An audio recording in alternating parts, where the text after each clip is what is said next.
ನಮ್ಮ ಬಿಸೆಡ್ ಜಮೀರ್ ಅಹಮದ್ ಅವರು ಕರ್ನಾಟಕ ಪ್ರಶ್ನಾತೀತವಾಗಿರ್ತಕ್ಕಂಥ ಒಬ್ಬ ನಾಯಕ.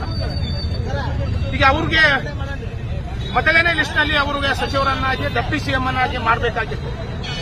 ನಮ್ಮ ಕರ್ನಾಟಕ ರಾಜ್ಯದ ಎಲ್ಲಾ ಸಮಾಜದ ವರ್ಗದ ಜನ, ದಲಿತರು, ಅಲ್ಪಸಂಖ್ಯಾತರು, ಹಿಂದುಳಿದಂತವರು ಬಹಳ ನಿರೀಕ್ಷೆಯನ್ನಿಟ್ಟಿದ್ದಾರೆ ನಮ್ಮ ಕಾಂಗ್ರೆಸ್ ಪಕ್ಷದ ಮೇಲೆ. ಬಿಸೆಡ್ ಜಮೀರ್ ಅಹಮದ್ ಅವರನ್ನು ಅಲ್ಪಸಂಖ್ಯಾತರ ಕೋಟದಲ್ಲಿ ಅವರಿಗೆ ಉಪ ಮುಖ್ಯಮಂತ್ರಿಯನ್ನಾಗಿ ಘೋಷಣೆ ಮಾಡಬಹುದು ಅಂತಕ್ಕಂಥದ್ದು. ಆದರೆ ಅದು ಉಪಮುಖ್ಯಮಂತ್ರಿ ಸಚಿವರು ಕೂಡ ಇರಲಾರ್ದಂತ ಒಂದು ಪರಿಸ್ಥಿತಿ ಉದ್ಭವ ಆಗಿತ್ತು.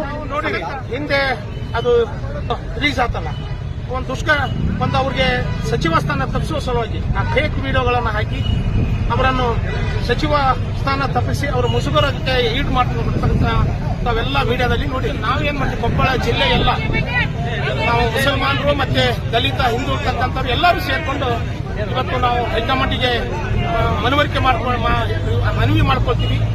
ಬಿಸೆಡ್ ಜಮೀರ್ ಅಹಮದ್ ಅವರನ್ನು ಈಗ ಹಿಂದೆ ಎರಡನೇ ಪಟ್ಟಿಯಲ್ಲಿ 20 ಸಚಿವ ಸ್ಥಾನ ಉಳಿದವು, ಅದರಲ್ಲಿ 100ಕ್ಕೂ 100 ಅವರಿಗೆ ಕೊಡ್ತಾರ. ಯಾಕಂದ್ರೆ ಮುಂದೆ ಚುನಾವಣೆ ಮಾಡಲಿಕ್ಕೆ ಸಾಧ್ಯನೇ ಇಲ್ಲ. 28 ಜಮೀರ್ ಅಹಮದ್ ಅವ್ರು ಚುನಾವಣೆ ಮಾಡಲಿಕ್ಕೆ ಆಗಿಲ್ಲ.